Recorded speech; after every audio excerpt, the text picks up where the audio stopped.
Hello and welcome to another Game Nexus arcade video. Today we're going to be taking a look at the Naomi and Naomi 2 hardware. Now if you're wondering why there's also a Dreamcast here, these two pieces of hardware here are very closely related to Dreamcast. Basically, the easiest way for me to describe it is the original Naomi here is pretty close to one-for-one to the original Dreamcast. The only big difference is the Naomi's graphics processor is a little bit more powerful, and it has a bit more RAM, especially in the sound department, because the default media type on the Naomi are these ROM cartridges, whereas your Dreamcast, of course, would have a disk drive. Right now there's a Dreamshell disk in there that would let me dump GD-ROMs, but the general gist here is it'll pull the CD quality audio off of the memory chips and then be able to play it in a very how do I want to say it, nice quality. Now basically your normal, I'm gonna get the Dreamcast out of the way for a minute here since we were just putting that there for illustration purposes, but both Naomi and Naomi 2 have the same hookup. The two 6-pin and 8-pin power connectors for power, standard VGA, standard right and left audio, and then the standard USB-like connection for JVS. These systems are fully JVS compatible, and they output either 15 kilohertz, which is considered low resolution for arcade, or they offer the 30 kilohertz, which is considered high resolution, which is your normal 480p or 640 by 480 if you want to go by PC resolutions. As I made mention of before, the default media type is these ROM cartridges. This is Toy Fighter, which if you've been watching my video, I just made a video of this game. And as you can see, it basically is just 3 connectors here that then go into the Naomi board. And that's basically how your game interfaces with your motherboard. And it's exactly the same thing here with Marvel vs. Capcom 2. Same thing, the 3 interface connectors. But as you can see, some games use more chips, some games use less chips. You'll notice that on the underside of the Marvel vs. Capcom 2 board, there are more ROM chips. And on the bottom of the Toy Fighter board, there aren't. Those slots are unpopulated. So the good part about this platform is it was scalable for however much data you need to put on it. And as you can see, when you have your cartridge here, the label will have whatever company made the game, the number of the actual game, and the name, and then what system it was supposed to run on. So like here, we see Marvel vs. Capcom 2, New Age of Heroes. Capcom, they have all their copyright gubbins here, and then they have the number of that game, and this is revision A. Now, another way that games would come packaged would be in the Naomi GD-ROM format, which is just like this. You'll see Capcom vs. SNK Millennium Fight 2000 Pro here, and this uses a security chip and a disc. Now, both the Naomi and Naomi 2 are compatible with the GD-ROM capabilities, but for my purposes here, I just have the Naomi 2 hooked up to the GD-ROM, and the only difference here is the way that a GD-ROM game works. You have your GD-ROM drive here, which is honestly, legitimately the same drive in here. The actual drive mech is the same one, it just has a different packaging. And it connects with this long SCSI cable to what's called the DIMM board. And now the way the DIMM board works is it is a board that replaces a game board like this, but instead of having ROM, it has RAM chips. And what'll happen is this finds a security key here. It'll query the disk, see if the disk matches the security, unlocks the data, loads it onto the DIMM, and then the game will run off of the RAM, so you don't have to have that loading all the time. Kind of like how our poor little Dreamcast here would be like, okay, Soul Calibur is running. Now I gotta load Mitsurugi. So let's go ahead and load him off of the disk. Then you hear the and then of course eventually you get into the stage. But the good part about the way they made Naomi GG-ROM work is that the whole game is loaded onto those RAM DIMMs. So when the game needs more data, it just pulls it from the data it already loaded. And not to get too complicated here, but there's also a little battery in there. So if you were to have good batteries in your DIMMs, you could actually have the game stay in the RAM, and the next day when you booted it up, it didn't have to pull it off the disk. It would actually just be battery backed in the RAM. But I'm kind of getting ahead of myself now. To explain the Naomi 2 here, the Naomi 2 and the Naomi 1 are kind of like the same in that they will run the same games. Like, for instance, I can put Marvel vs. Capcom 2 in Naomi 2 and play it. It'll still work. But the way that Naomi 2 differs is it's basically, you take the GPU and CPU of Naomi, and there are 2 sets in Naomi 2.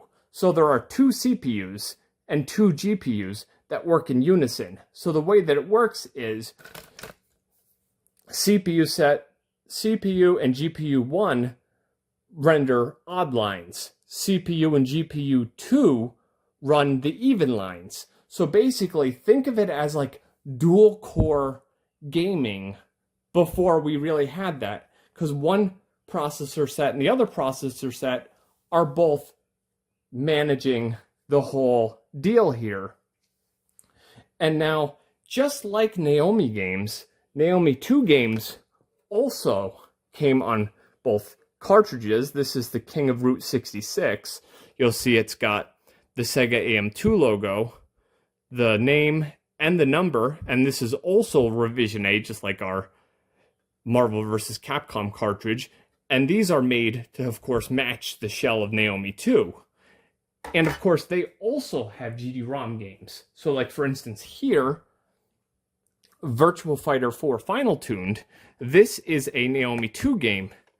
And now, if you only saw the top here, Naomi GD-ROM system, you wouldn't know. But look, right here, this disc is for only use for Naomi 2. So, if I tried to run this on Naomi 1, all it would do is, once it loaded all the data into the DIMM board and tried to execute the program, it would say this game is improper for this system, and then it wouldn't even try to run. So that's so the operator will see this and be like, oh, that's only for on the Naomi 2 system. Same thing for like Virtua Striker 2. Virtua Striker 3 here, but it's actually written in Japanese. And another one I have here is Virtua Fighter 4 Evolution. And it's also written in English and Japanese. Whereas Virtua Striker 3 was just written in Japanese, and then Virtua Fighter 4 Final Tuned was written in both. But, yeah. And you'll notice, as I was showing earlier, the Naomi 1 GD-ROMs do not have that. And then, of course, here's Street Fighter 03 Upper. And now, the thing, if you notice this already, on my Naomi 2, I have this little guy here. This is a Maple to Sega Dreamcast controller adapter. Basically, these ports here, the actual pin headers, which if you look on my Naomi 1, they're just the pin headers because I don't have anything on there. This is basically the controller interface for the Sega Dreamcast. And that little ingenious board that somebody had made makes it so you can just take your Dreamcast controller and just go ahead and plug it into the system. And now games that are compatible with this will actually work. And you're probably thinking, that's really crazy. I never saw a arcade cabinet that actually had that ability. But it was an ability other than like Typing of the Dead that was only used in Japan. But those are some of the basics of the two systems. Now I think what we're going to do is we're going to do our next part where we're going to go over a bit more of these two systems.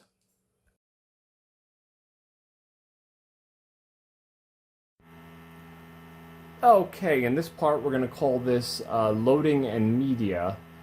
Now as you can see, I have the Naomi 2 board without the DIMM. It's got the King of Roots 66 cartridge in it, which I'll just kind of show you what we have going on the screen here. I kind of have to raise my tripod because it's a little bit low. But that's a cartridge game, so you'll see it just has ROM board test. And if I exit here, what's going to happen right now is it will show our Naomi 2 startup screen. And what's going to happen is the game will load right away because this is just a ROM board and it doesn't have to do any kind of like crazy loading.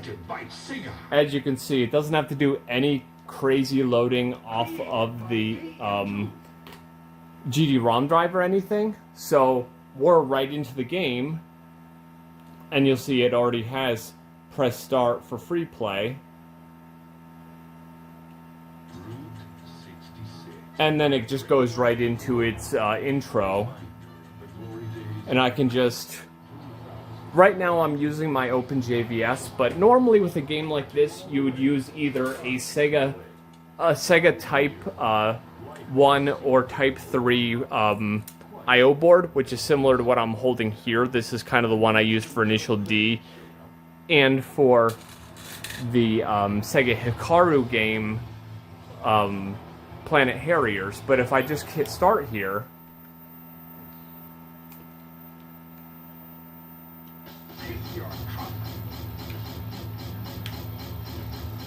well, suffice it to say, my analog controls on my OpenJVS aren't quite calibrated for this game. But the general gist is, this is a cartridge game and it just loads right up. So what I'm going to do is I'm going to pause the video really quick and show you how it looks like when a GD-ROM game loads up. So we're going to go ahead and get back into test mode. And I'm going to quickly load a GD-ROM game. And I'm actually going to show you the full GD-ROM loading sequence. So I'm going to just pause here and we're going to pop the cartridge out, pop in the DIMM board, and I'll show you what that's like. Okay, we are back now, and I have the, as you can see down there, I have the DIMM board in and the GD-ROM drive connected to the system. And now when our system boots up, you're going to notice something a bit different than before. It just said Naomi 2 before, and now, since it detects that DIMM board, it says Naomi 2 GD-ROM system, and the system will look for a GD-ROM. First, what it's going to do is it's going to check the memory on that DIMM board, and it's going to see if there is a game present that it can actually just run. That takes a little while to actually check the memory in the DIMM board, which in this case, since I don't have a functional battery in there, there is absolutely no game that the system could have possibly saved. So once it gets done checking its memory, as it's got to check every bit of it to see if there's a valid game program in there, it will then be like, okay, I found no game. So let's go ahead and check the security pick. What game are we expecting? And then it queries to the GD-ROM drive and goes ahead and pulls from the GD-ROM drive. And you'll see now it's actually loading the full program into the RAM, as I had made mention of before. So right now, I believe the game I have loaded in there is Lupin the Third: The Shooting. And here's actually my Legend of Zelda Wiimote, which I have my OpenJVS arcade cabinet has been changed from generic driving, which I was using for King of Route 66, but as you can see, I believe there actually is a map for that game in there, because it uses a bit of weird analog stuff, but that's actually going to be another video that I will do at some point, and I will use the proper controller map for that, so when you go to select your truck, it's not going to go crazy and start going all around like that, but the general gist here is now, with this game running, the system, which is almost about halfway done now, is loading the full game into our DIM board memory. And now, just to get a bit more in detail about memory and DIM boards, the DIM board that I have installed in the Naomi 2 right now is what's called a NetDIM. A NetDIM is different from the original DIM board. I'll be throwing some images on here because I'm sure this is kind of boring, but the original DIM board can only take the GD-ROM drive. The NetDIM has a serial port and a network port, so it can be net booted. Like, there are some games, I believe, like Derby Owners Club, where there'll be satellite terminals that'll be Naomi systems, and the main terminal can then net boot all the satellites. It basically will send the program to them, and of course operators can also have a net boot setup if they don't want GD-ROM drives. And Sega officially released a compact flash card setup at the end of the system's life, because of course GD-ROM drives won't exist forever, and it's going to be harder and harder to find them. And of course a lot of people actually will net boot their games because they don't want to have to own all the original media like I do. But as you can see right now, it has loaded the game into memory, and basically what it's doing right now is it's checking to make sure it did that right. Because, you know, it's just a computer system, and there's no guarantee that it actually loaded the game into memory properly, so it has to check that. And then before it boots, it's going to check everything to make sure the game's there, the security's there, and everything is fine. And from what I understand, when the game is actually running, the system does check the security a few times to make sure it's still there, so you can't just load a game into your board and just not have the security pick in there, because it will check for it every once in a while, which is why people use what's called a zero key, which is basically a zeroed out memory chip, and it basically tells it everything's fine, and they use cracked netboot images. But now, as you can see, our Naomi 2 GD-ROM system is fully booting here, and instead of doing that loading thing like it did before, it's going to actually go right into the game because everything worked out just right. And now the same thing would be if our Sega Naomi were the original Naomi instead of the how do I want to say it, the Naomi 2 here. It would just have Naomi GD-ROM system. And now what we're going to do here, I don't know if I have to go into here and do the gun setup or not, or if the system is just okay and it'll just get into the game. I know in order to get it to work right, I have to get in and mess with the guns. Let's see if the game will just load really quick here and be nice to us. Yeah, there it is. See, now the game is loaded, and that was previously a game that was only on disk, and there's no way to load that other than loading it off the disk, or of course net booting it. But here is our Sega Naomi 2 loading our Naomi game.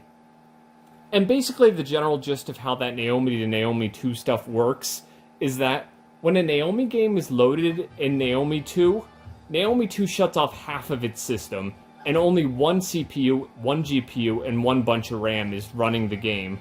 But yeah, that's the general gist. And if I wanted to right now, I could just start the game, because the game was loaded into memory and everything's working fine. But the only other thing I will show now in my last segment of this video is some of that Dreamcast stuff. So we're going to go ahead and end this part, and I will show some of the regional differences and Dreamcast stuff. So now I'm going to go ahead and get out of this, and we will go from there.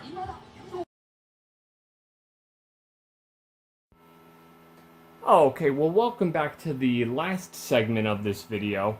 I'm going to just basically be showing you some regional differences and how the Maple and Dreamcast interface work. So now, as you can see, we have Project Justice in USA. We're running in USA mode. So if I go to exit, now something I should have explained before, I have something called Arcade Mod BIOS installed on my Naomi 2, which allows me with just a flip of the switch to go between regions on the board, and it will, and if the games actually have the language loaded, they will change to their specific region, and the game with whatever it does for that region will change as well. So now, as you can see, we have Project Justice in the USA because we're running in USA mode instead of Moeru Justice Gaken. And it also displays everything with the full English.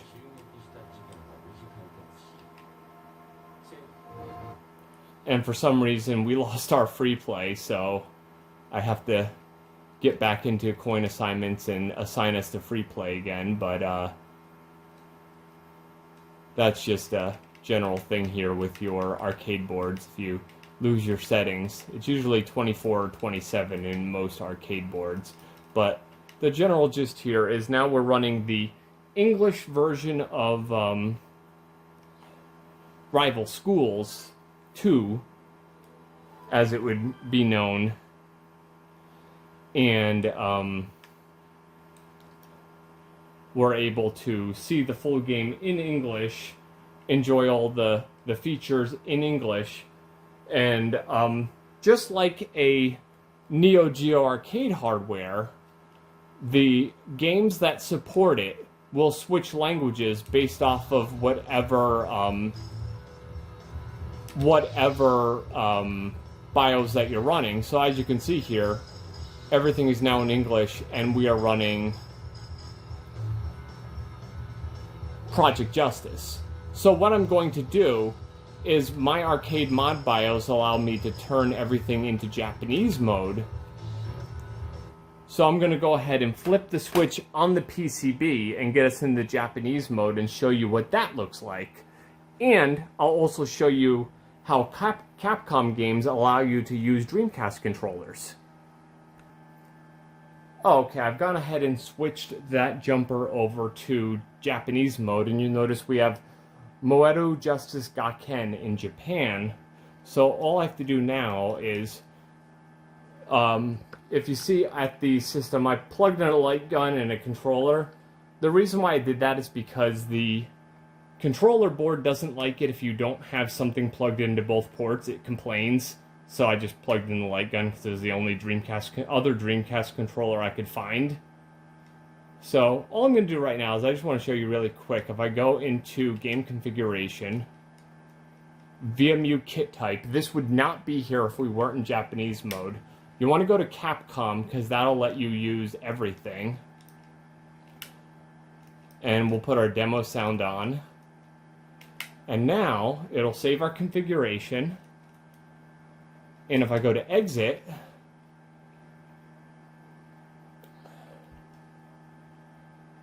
and then we go to exit in our test mode here.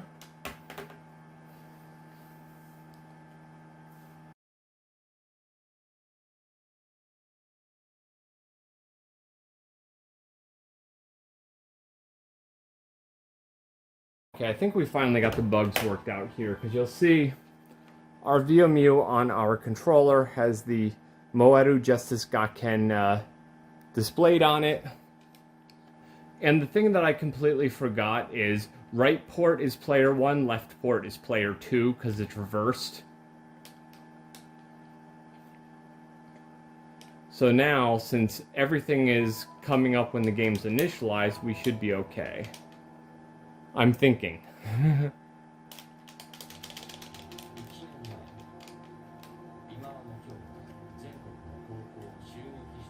But I think we lost our coin assignment again. Let me see. I think we lost our coin assignment again. So let me see if I can fix that. Yeah, we legit lost our coin assignment again.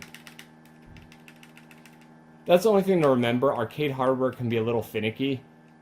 And you might have to mess around with stuff a bit more than you would with a game console.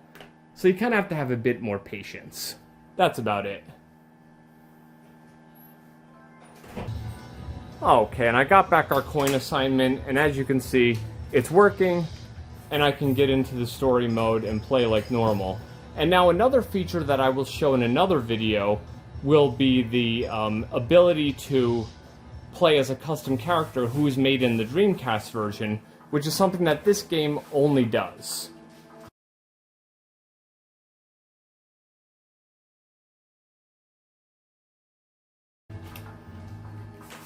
And now, in the end of the day, one thing I'll have to say about these systems is, as you could see from that slight problem I had with the Dreamcast controller connectivity and the whole BIOS thing, these systems aren't really for everyone. If you're going to go ahead and like get yourself like a Naomi 2 like a Naomi like this or a Naomi 2 like that one, you might want to think, do I have the patience for this, or do I just want to run everything on an emulator? As you can see from my video here, connecting everything is relatively easy. It's not bad, but it's just one of those things you have to have a lot more patience than just, say, hooking up a Dreamcast like this guy here and running your game. Or, of course, running your favorite emulator and running an arcade version of whatever game you want to run. But basically, my general gist with this video was to, like, mystify these systems and just kind of give you an idea of what you can do. And if you have any more questions, by all means, post them as a comment in this video or send me a message. I'm always happy to help everybody out. But that's basically my overview of the Sega Naomi and the Sega Naomi 2 systems. They're not so hard to deal with, but they can be a little finicky, as you could see. And as I said, in a future video, I will make a custom character in Moeru Justice Gakken and actually show you what it's like to play that character in the arcade version. But of course, if you were someone who would want to do that, it would have to be a time when the game was in service in Japan. The cabinet would have to have the controller ports. You'd have to bring your controller with your VMU with your save, and then you'd be able to play the game. But other than that, that's all for Naomi for now. But if you have any other questions, just feel free to ask. And if there are enough questions, I will post like an addendum video to this that'll tell you a bit more about what's going on. But this has been another Game Nexus closer look / arcade video, and I shall see you later. Bye.